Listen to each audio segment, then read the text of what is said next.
What's up, guys? It's your boy Zwolki back with another Chris Watts video. And this one is more of a dissection of the before and after so that you can find out and pretty much see the differences in your personal lives of your significant other and so forth like that. And more or less looking at the linguistics of their mannerisms and the language that they have that you can hopefully, because again, Chris' persona beforehand was, oh, he was a great father, he was a great spouse and stuff like that. But then this other woman comes in the picture and throws a complete wrench in the engine, throwing it all off the tracks, and no one saw it coming. Probably the people that were really, really, really close to him, but again, it's the ones that look from afar that needed to see what was going to be happening when it came to Chris Watts and his annihilation of his family. Now, the channel that we're watching, which I got a lot of you guys have been messaging me about, Martin Decoder, a great YouTube channel. I love all his stuff. I've been watching a lot of his stuff over the course of almost a year now, and this man knows his stuff like down to a T. So I definitely value his expertise, as you will, which is a professional. So we're going to be watching his video of these disturbing linguistic details exposing Chris Watts' true face before and after his confession. So with that being said, before we go any further, if you guys could do me a solid favor and subscribe to both channels by hitting the white bar icon down at the bottom right, hit the bell icon next to it so I do post videos like this one, because we'll get that little ring notification that I've posted that video. Then you guys can watch, comment, like, and share. And again, thank you guys so very much for that continued love and support that you guys show on this channel every single day. I can't thank you guys enough. Keep doing what you guys are doing, and we'll continue to keep growing. Also, if you guys have not checked out Martin Decoder, link will be down in the description. Go over to his channel, do the thing, subscribe, comment, like, and share. Give this man a chance for you guys to watch and enjoy his language analysis and his dissection on certain cases. I definitely think he's definitely onto a lot of things when it comes to his videos. So go give him some love. And without further ado, let's get the video. Perhaps the most inhumane and vicious crime that I have handled out of the thousands of cases that I have seen. The court is going to sentence you to life. I don't mean to pause, but you guys won't want me talking during this. But this man showed no emotions at all from the time that he was talked to, investigated, confessed, and so forth in the courtrooms. The only time he gave emotion was when his mother talked. He showed anxiousness with his legs and his worry, but other than that, it was only when his mother talked. Even my attorneys told me, like, you need to show a little more emotion. What are some of the most revealing and eerie things that Chris Watts said in the police interviews? How did he himself point to his guilt? How did he confess before he confessed? What are some of the most important signs of deception that investigators and we all should be aware of? Let's find out. If you like this kind of video, those guys, the investigators that were on to Chris, were fantastic, but they needed to be that way towards NK. She's just pretty much like sitting in the room like, okay, so what's going to happen here? Like, what are we talking about? Like, why was she so comfortable? But then in Chris Watts, they're like, where was she? Where are your girls? Where are they? Like, they were drilling him. Why did they do this to NK? click the like button and subscribe for more videos. What do you think about the clips we're about to see? Let us know in the comments. Welcome to the channel. Do it. I can tell that there's just something you're not telling me. And I'm not sure what it is. I just don't believe some of the things you're telling me. Okay, I just don't. I simply do not believe you. So can we talk about two Chris's? Okay. Two Chris's. The tale of two Chris's? Okay. And you need to help me know which Chris I'm looking at today and which Chris you really are. So the reason for bringing up the idea of two Chris's is that it allows the subject to speak as the quote-unquote other person, Psychologically, this makes it easier for the subject to admit what they did because they can blame the other person for their actions. The fact that Watts doesn't object but is willing to talk about himself as two different persons is revealing.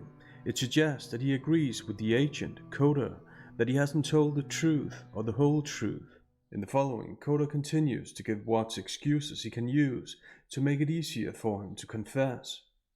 I can listen to that guy who was on Book on Tapes. He's right here, right? Fell out of love with his wife. Is looking at a bachelor pad in Brighton. Did something terrible to his wife and kids. That's not the Chris you're looking at right now. Kind of shocking that he says that. No. The first presupposition in Watts' denial is that there are in fact two Chris's. The second presupposition is that there are or could be times when he's the other Chris, because he introduces the restriction right now. His denial is weakened by the fact that it's preceded by a turn-initial delay and a defeatist tone of voice. It's like, I love those kids with all my heart. But yeah, they're murdered. And nothing in this world would ever make me do anything to these kids or my wife. He gets closer. He says these and those, even though the pictures of his children are right in front of him. This is distancing language, which is a sign of internal disconnection, a disconnection that was evident when Watts agreed to two Chris's. The phrase, with all my heart, overemphasizes the love that Watts can't express naturally and believably. The fact that it's delayed and the fact that Watts keeps a firm gaze on Coda detract from the reliability of this declaration of love. He's almost trying to Uno his bluff. He's like, I'm gonna stare you down to see if you're gonna let up. Oh crap, it's not happening. He's not telling how he feels. When he does this, he's persuading. This is another red flag, and the red flags keep on coming. There's so many red flags. So many. I love these girls. I love these girls so much. And this picture right here, Celeste and Bella, those are my life. I helped make those kids. There's nothing in my life that means more to me than these kids. Nothing. Kids, that's your life. That's your lifeline. That's everything. Like, you make kids, they come first before anything. Yeah. Kids, well, spouse, family. You put Nicole before That's what it's always been.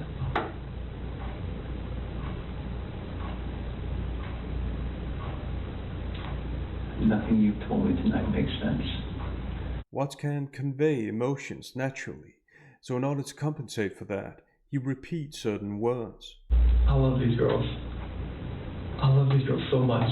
There's nothing in my life, nothing. And points to the picture, even though it's been on the table for a long time. I think he's trying to believe his own lies too. Like, he's like, well, if I make these lies, whatever, maybe I'll believe them and I can beat the tests. The unintended result of this is that he comes across as overly convincing, and people who are overly convincing often hide something or have ulterior motives. Like NK? The distancing language continues with Watts calling them these girls and those kids, even when pointing to the picture. He's already dissociating himself away from his family by calling them those girls. He separates himself away from his family. The phrase, I helped make those kids, is unnatural, awkward, and once again suggests that even when he's trying to imitate emotions and act normal, he doesn't know how to do it. With you and your, Watts makes general observations. Kids, that's your life. That's your lifeline. You make kids, they come first before anything. He's not talking about how he's feeling, but about how he knows he should be feeling, and that's very different. This points to cognitive empathy, not emotional empathy. When subjects are overly convincing, they unintentionally expose that they're worried about how they'll be perceived, when they should be worried about their missing loved ones. And at this point in time, Watts' family was still just missing. Watts wants the agent's attention to be on him and his desperate attempts to sound like a caring father and husband. This makes his statements and behavior seem like an act, which obviously is another red flag. And it's like, I was when all my friends were coming over to give me some support, I knew that, like, all right, like, She sees his I was having all my BS so friends bad. come over to support. I didn't want to be alone at that point in time. Like, this is the time you don't want to be alone at all. Agent Lee's momentary lack of attention gets Watts to look at her and start over with the story, suggesting that he's more focused on her reaction to his story than actually telling the story. Lee's reaction confuses him, and he reinitiates the story with "all right," as if this is a state of mind he now has to resume and act, something that he doesn't feel, but knows that he has to say. Watts shifts to the distancing you when generalizing his alleged emotion about not wanting to be alone, and at all overemphasizes this alleged emotion. This distancing and overcompensating language is a sign that he isn't able to convey what he feels personally, because he doesn't feel what he claims to feel. The qualification at that point in time is interesting in that regard, because not wanting to be alone was a very recent emotion, since his family has almost just disappeared. However, this qualification indicates that he's already overcome this emotion, which again indicates that there was actually no point in time where he didn't want to be alone. There was no emotion to overcome. And my friends are supporting me all through this, and I just want to find them. I want them to come home safe, like wherever they are. I hope they are safe, and I really hope they can just come home. Always joking. The FBI agent, Graham, he's been really helpful. I mean, he didn't tell me what leads they have for today, but I'm hoping that it leads to them coming home. Because he knows they're not coming home. Being in that house and not being able to tuck them in, it's heart-wrenching. It's earth-shattering right now, because those are my kids. Those are like you made those kids, you know, like, do you have kids? Why do you keep saying that? It's like, I made those kids. So like, they're a gift Watts from is stating God. the obvious here. It's obvious that a father and husband would want his family to be safe and come back, so the fact that he's saying it shows that he's most concerned with how Lee perceives him. Thus, it unintentionally suggests that what he's so worried about his self-image, like NK, that he's willing to say anything that they want, that he thinks that they want to hear, but they're just like, "Can you stop already? Because we know that you did it," like, kind of thing.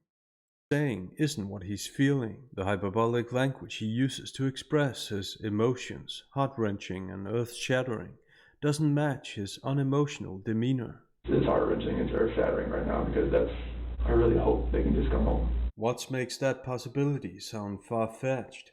Here, his experiential memory, his knowledge about what he's done to his family, results in a defeatist attitude, typical for subjects who know more than they're letting on. Watts continues with unnatural, unreliable statements about his family. Where are they? I don't know where they're at.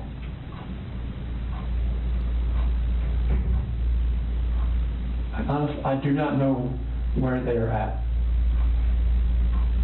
If I could have my babies back home right now, I would. I want them back. I want everybody back. That is the God's honest truth. Watts' tone of voice appeals to the agent's pity to get them to stop asking this question. When the agents don't respond accordingly, Watts takes 6 seconds to make an appeal to honesty and restates his denial. I do not know where they are at. As if the way he says it somehow makes it more believable. Appeals to honesty should be noted in a situation like this. It could indicate that the subject isn't being honest, or hasn't been honest up until a certain point. No matter what, it demonstrates a high level of self-awareness, which could be a sign of undisclosed information and guilty knowledge. In conversations, we expect the person we're talking to acknowledge what we're saying. When that acknowledgement is absent, it feels uncomfortable. Here, the agents deliberately withhold acknowledgement, and Watts obviously finds it uncomfortable because he keeps on talking, keeps stating the obvious. If I could have my babies back home right now, I would. I want them back. That is the God's honest truth. In a high-pressure situation like this, liars like Watts frequently use mild oaths. They're more likely than truthful people to use expressions like "I swear" on God, and the idiom "God's honest truth." To them, such expressions make them sound sincere and righteous. even though what the expressions really show is that they're more concerned with saying the right things than saying what they mean. And to say that Coda and Lee don't respond the way Watts wants them to is a huge understatement. The next excerpt is cringeworthy, all 55 seconds of it. That is the God's honest truth.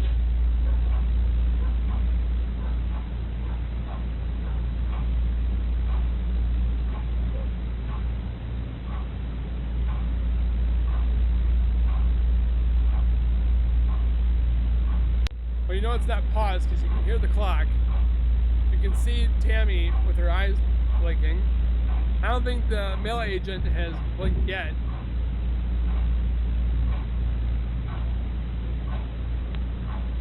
Tension you can feel in this room.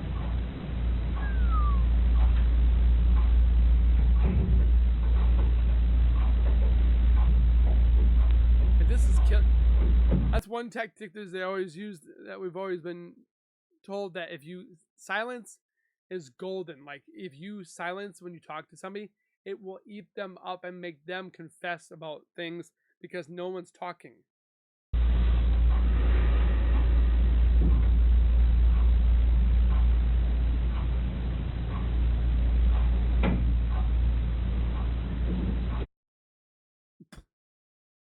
This pause breaks every conversational rule possible.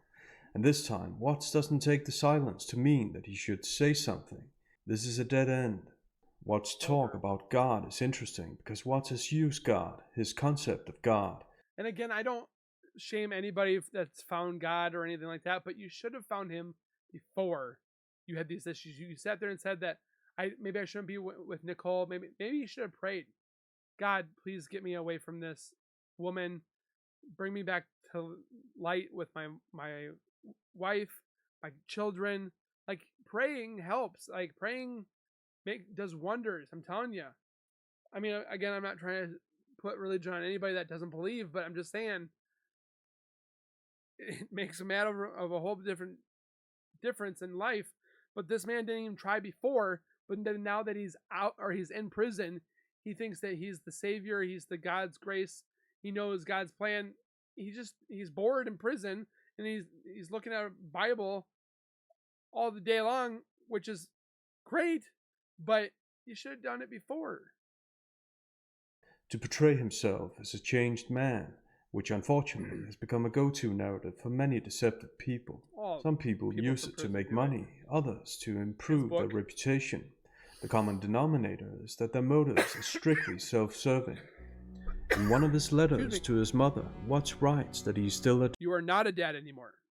You took your kids away. You're not a husband. You're a son. Dad, still a son no matter what, and that he can now add servant of God to that mix, that God has allegedly shown him peace, love, and forgiveness. Sounds good, right?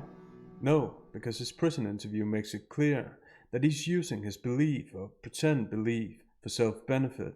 There was one church service, the only one I've been able to go to in here, and it said you're not defined by one moment in your life.